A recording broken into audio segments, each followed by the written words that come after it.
মুহূর্তে আমাদের সাথে যুক্ত হচ্ছেন বিআইএসএস এর গবেষণা পরিচালক ডক্টর মাহফুজ কবির। আমরা যাচ্ছি তার কাছে। ডক্টর মাহফুজ কবির, ৭১ বিজনেসে আপনাকে স্বাগত জানাচ্ছি। আপনার কাছ থেকে জানতে চাইব যে আমরা প্রতিবেদনে যেমনটি দেখছিলাম যে সংশোধিত যে বাজেট, সেখানে মূল্যস্ফীতির লক্ষ্যমাত্রা যেটি রয়েছে সেটিকে আরও খানিকটা বাড়ানো হয়েছে, পাশাপাশি প্রবৃদ্ধিও সমন্বয় করা হচ্ছে। এই বিষয়টাকে আপনি কিভাবে দেখছেন? হ্যাঁ, ধন্যবাদ। আসলে দুটোই খুব ইম্পর্টেন্ট। মানে একদিকে আমাদের অর্থনীতির চাকাটাকে তো গতিশীল করতে হবে। যে প্রবৃদ্ধি আমরা দেখতে পেয়েছি বিগত অর্থ বছরে, তো সেটা তো আসলে থাকা যাবে না। আর এমনিতে প্রবৃদ্ধি কম হওয়ার কারণে দেখা যাচ্ছে আসলে বিনিয়োগ কম, একদিকে কর্মসংস্থান কম, আবার অন্যদিকে মূল্যস্ফীতির চাপ বেশি, অনেকটা স্ট্যাগনেশনের মধ্যে আমরা পড়ে গেছি। আর এই মূল্যস্ফীতির যে আসলে রিভাইজ টার্গেট, সেটাও ইম্পর্টেন্ট। টার্গেট থাকলে ভালো, যদিও এই অন্তর্বর্তী সরকার তো আর হয়তো প্রায় ১.৫ মাসের মধ্যে নির্বাচন দিয়ে তারা কিন্তু চলে যাবেন। কিন্তু যে নতুন সরকার আসবেন তাদের জন্য এই টার্গেটটা খুব ইম্পর্টেন্ট।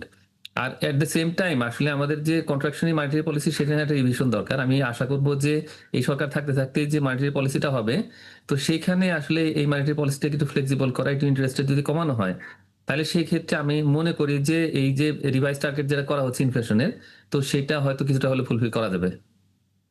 আরেকটি বিষয় হচ্ছে লক্ষ্যমাত্রা। আমরা দেখেছি যে আইএমএফ এর চাপে আরও ৫৫,০০০ কোটি টাকা বাড়ানো হচ্ছে রাজস্ব আদায়। অবশ্য এখনো পর্যন্ত যে রাজস্ব আদায়ের লক্ষ্যমাত্রা ছিল সেখানে আমাদের ঘাটতি রয়েছে, সেখানে আরও ৫৫,০০০ কোটি টাকা বাড়ানো হচ্ছে লক্ষ্যমাত্রায়। সেই বিষয়টা আমাদের অর্থনীতির জন্য আসলে কি বার্তা বহন করছে?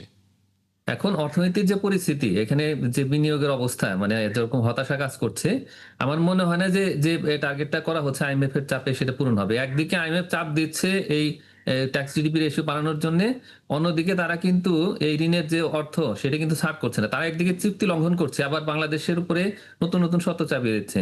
তো তারা তো জানে বাংলাদেশের অর্থনৈতিক পরিস্থিতি কি, সংস্কারের মধ্যে দিয়ে যাচ্ছি আমরা, অনেক রকমের সমস্যা। তো এই অবস্থায় তো এই অতিরিক্ত রাজস্ব আসবে কোত্থেকে? এখন এটা তো আসলে ব্যবসায়ীদের চাপ দিয়ে, এই যেহেতু তাদের প্রফিট মার্জিন কম, এভাবে চাপ দিয়ে তো আসলে হয় না।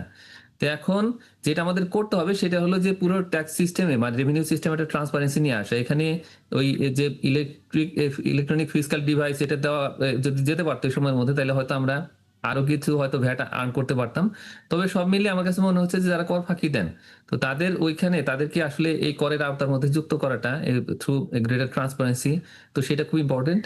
তো সেই জায়গাতে একটু কাজ করতে হবে, করলে হয়তো কিছুটা আমাদের রাজস্ব আদায় বাড়তে পারে। তবে সব মিলিয়ে আমার কাছে মনে হয় যে আসলে যদি ব্যবসা বাণিজ্য বাড়ে, বিনিয়োগ বাড়ে, তাহলে সেই ক্ষেত্রে অটোমেটিক্যালি আমাদের রেভিনিউ যেটা আর্নিং সেটা বেড়ে যাবে।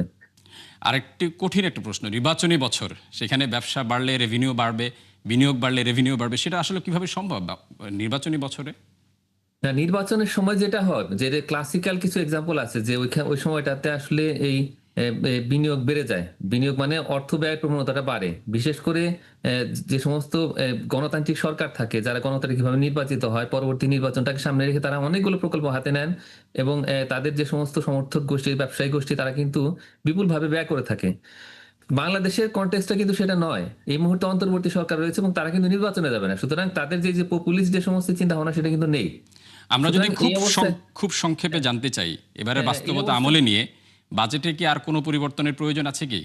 এই অবস্থায় আসলে এই যতটুকু করা হয়েছে ততটুকুর মধ্যে আসলে থাকা উচিত। বেশি অপটিমিস্টিক থাকলে বা খুব যদি এক্সট্রাঅর্ডিনারি কোনো টার্গেট থাকে, তাহলে খুব একটা লাভ হবে না।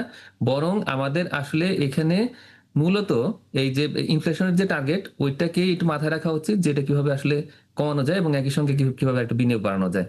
ডক্টর মাহফুজ কবির, আপনাকে অসংখ্য ধন্যবাদ ৭১ বিজনেসের সময় দেওয়ার জন্য। দর্শক, আমাদের সাথে যুক্ত ছিলেন বিআইএসএস এর গবেষণা পরিচালক ডক্টর মাহফুজ কবির।